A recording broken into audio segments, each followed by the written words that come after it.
ষ্টুডেণ্টে কিবা এটা ক'ব সেইটো আপোনালোকে মানি ল'ব লাগিব।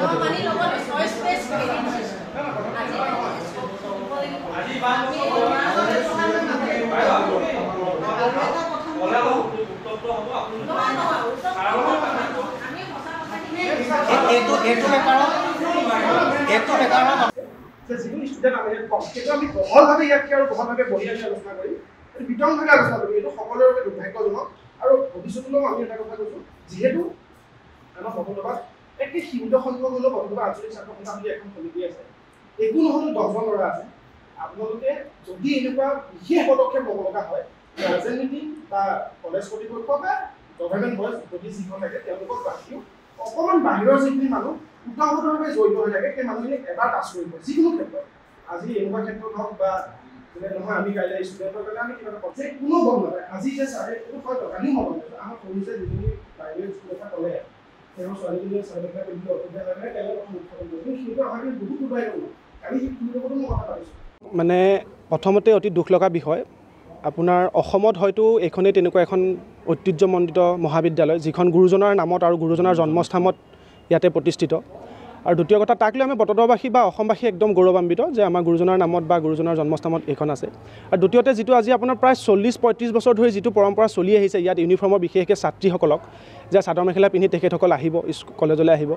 আৰু ঘপককৈ আমি গম পালোঁ 6/9/2024 তাৰিখে আপোনাৰ কলেজ কৰ্তৃপক্ষ আৰু গভৰ্ণমেণ্ট বডিয়ে এখন পাছ কৰিছে, নটিচ পাছ কৰিছে যে ছাত্ৰ ছাত্ৰীসকলৰ অসুবিধাৰ্থে চাদৰ মেখেলা উঠাই প্ৰয়োজন সাপেক্ষে তেওঁলোকৰ ছাত্ৰীসকলৰ সুবিধাৰ্থে চুইজাৰ দিয়াৰ ব্যৱস্থাটো কৰিছে, যিটো আমি বটদ্ৰৱাবাসী ৰাইজ হিচাপে কেতিয়াও গ্ৰহণ কৰি নলওঁ।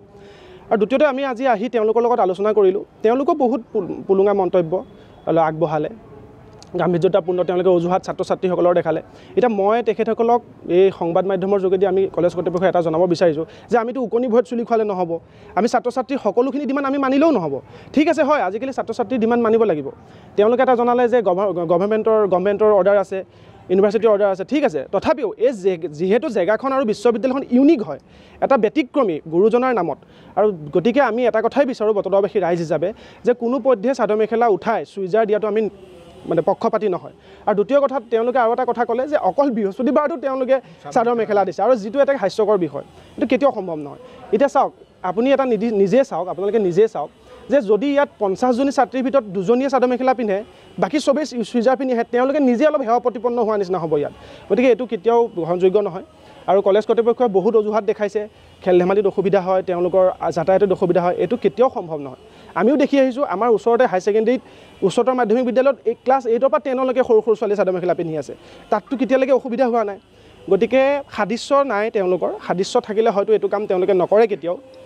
আৰু গতিকে আমি বটদ্ৰৱাবাসী ৰাইজ হিচাপে আমি এইটো তীব্ৰ প্ৰতিবাদ কৰিছোঁ।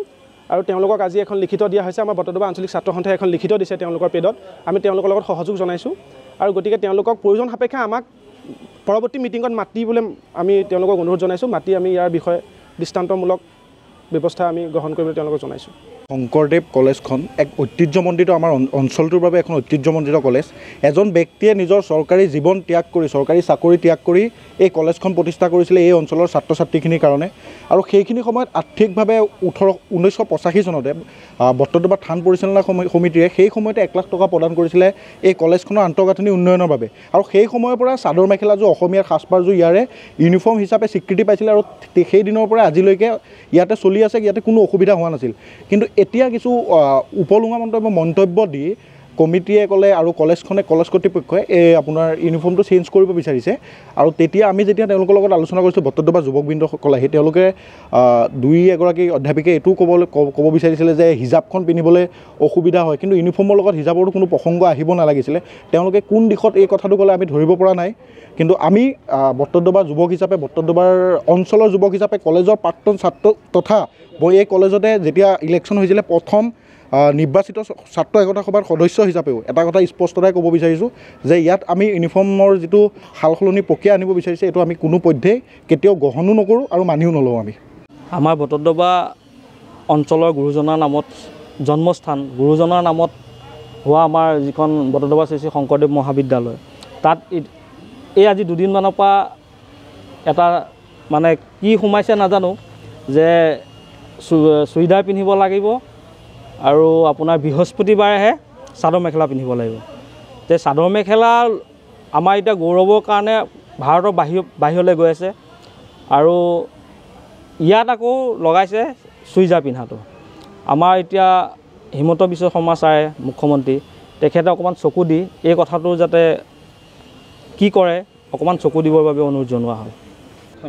মানে গুৰুজনৰ জন্মস্থান, প্ৰথম কথা হ'ল বৰদোৱা গুৰুজনৰ জন্মস্থান ঐতিহ্যমণ্ডিত ক্ষেত্ৰ হিচাপে প্ৰতিষ্ঠা কৰিবৰ বাবে আমাৰ শ্ৰদ্ধাৰ মুখ্যমন্ত্ৰী ডাঙৰীয়া সদায় লাগি আছে বটদ্ৰৱাত। আৰু বটদ্ৰৱাত যদি এনেকুৱা এটা বিসংগতিৰ যদি সৃষ্টি হয় তেতিয়াহ'লে বৰদোৱাবাসী সদায় লজ্জিত হ'ব যে গুৰুজনাৰ নামৰ কলেজ আৰু তাতে চাদৰ মেখেলাটো ইউনিফৰ্ম আছিলে, গুৰুজনাৰ নামৰ কলেজত আৰু থানৰ লগতে লাগি থকা জেগা। গতিকে তাত যদি আপোনাৰ আমাৰ জাতীয় সাজপাৰ যিটো আমাৰ যিটো ঐতিহ্য আমাৰ আৱেগ যিটো জড়িত হৈ আছে, অসমীয়াৰ আৱেগ জড়িত হৈ আছে যিটো ড্ৰেছত, আমাৰ অসমীয়া সাজপাৰটোতো আজিকালি বহুত বাহিৰলৈ গৈ পেলাই তাত আমাৰ বহু ধৰণৰ আমাৰ সুনাম গঢ়িবলৈ সক্ষম হৈছে। আৰু তাত সেই সুনাম গঢ়িবলৈ কিছু মানুহ লাগি আছে যে সুনাম অৰ্জন কৰিবলৈ লাগি আছে চাদৰ মেখেলাক লৈ গৌৰৱ কৰিবলৈ। আৰু আমাৰ বৰদোৱা কলেজত আকৌ চাদৰ মেখেলা সলাই পেলাই চুইদাৰ দিবলৈ বিচাৰিছে। গতিকে এইটো কেনেকুৱা ধৰণৰ কথা? গতিকে এইটো আৰু কি ধৰণে আমি মানি ল'ব পাৰিম? গতিকে আমিতো এইটো কোনো কাৰণত মানি নলওঁ। যিহেতু শংকৰদেৱৰ জন্মস্থানত থকা কলেজ, শংকৰ থান পৰিচালনা সমিতিৰ 1 লাখ টকাৰে প্ৰথমতে ভেটি গঢ়িছিলে। গতিকে ইয়াত সেইটোতো বাৰু তেখেতসকলে ডনেশ্যন দিছে। গতিকে আমাৰ বৰদোৱাবাসীৰ ইয়াত আৱেগ জড়িত হৈ আছে এই ড্ৰেছটোত আৰু আমাৰ অসমীয়াৰ আৱেগ জড়িত হৈ আছে। গতিকে এই ড্ৰেছটো আমি সলনি কৰিবলৈ কোনো কাৰণত আমি দিব নোৱাৰোঁ।